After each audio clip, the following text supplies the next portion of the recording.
안녕하십니까. 비뇨의학과 전문의 양승우 원장입니다.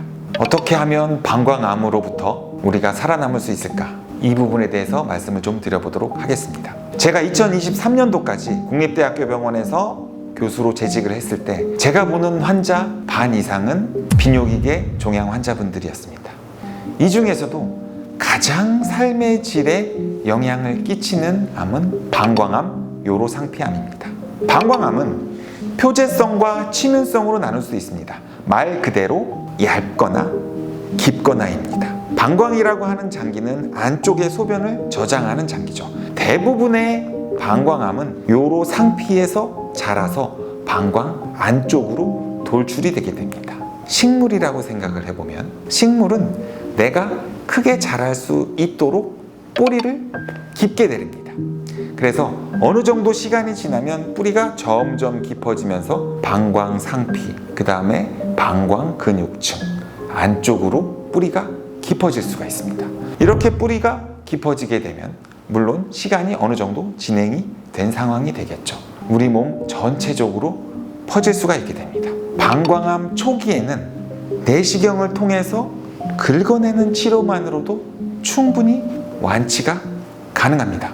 하지만 뿌리가 점점 깊어져서 방광 근육을 침범하는 치민성 방광암의 경우에는 방광 전체를 드러내야 됩니다. 하지만 방광이 없으면 우리가 소변을 저장할 수가 있는 부분이 없어지게 되죠. 그래서 우리는 방광암으로 방광을 제거하게 되면 대체할 수 있는 어떠한 무엇인가를 만들어줘야 됩니다. 일반적으로 소장을 통해서 방광을 대체할 수 있는 인조 방광을 만들게 됩니다. 여기가 문제입니다. 인조 방광을 만들게 되면 두 가지 타입이 있는데요. 방광의 출구 부분을 우리의 하복부 쪽에서 입구를 새롭게 내주는 경우, 또 하나의 경우는 방광의 출구를 원래 우리가 가지고 있는 요도 끝에 연결해 주는 경우, 두 가지가 있습니다. 물론 자연스러운 것은 방광의 출구 부분을 원래 있던 우리의 요도 끝부분에 연결해 주는 것입니다. 하지만 어떠한 이유에서든 그럴 수 없는 경우에 우리는 어쩔 수 없이 방광의 출구 부분을 우리 몸의 하복부 쪽에서 새롭게 만들어줘야 됩니다. 평생 동안 요루 주머니를 차고 생활을 하셔야 됩니다. 삶의 질이 매우 안 좋아지게 되죠. 그리고 방광암 수술은 매우 어렵고 오래 걸리는 수술입니다. 이 수술을 하게 되면 방광 주변에 유착이 심해져서 남자든 여자든 방광암 수술을 할 때는 전립선도 같이 절제를 하고 맹장도 같이 절제를 하게 되고, 그리고 여성의 경우에서는 자궁도 같이 절제를 하게 됩니다. 이유는 두 가지입니다. 주변 장기에 전이가 안 되기 위해서 최대한 많이 제거를 하게 되는 경우고요.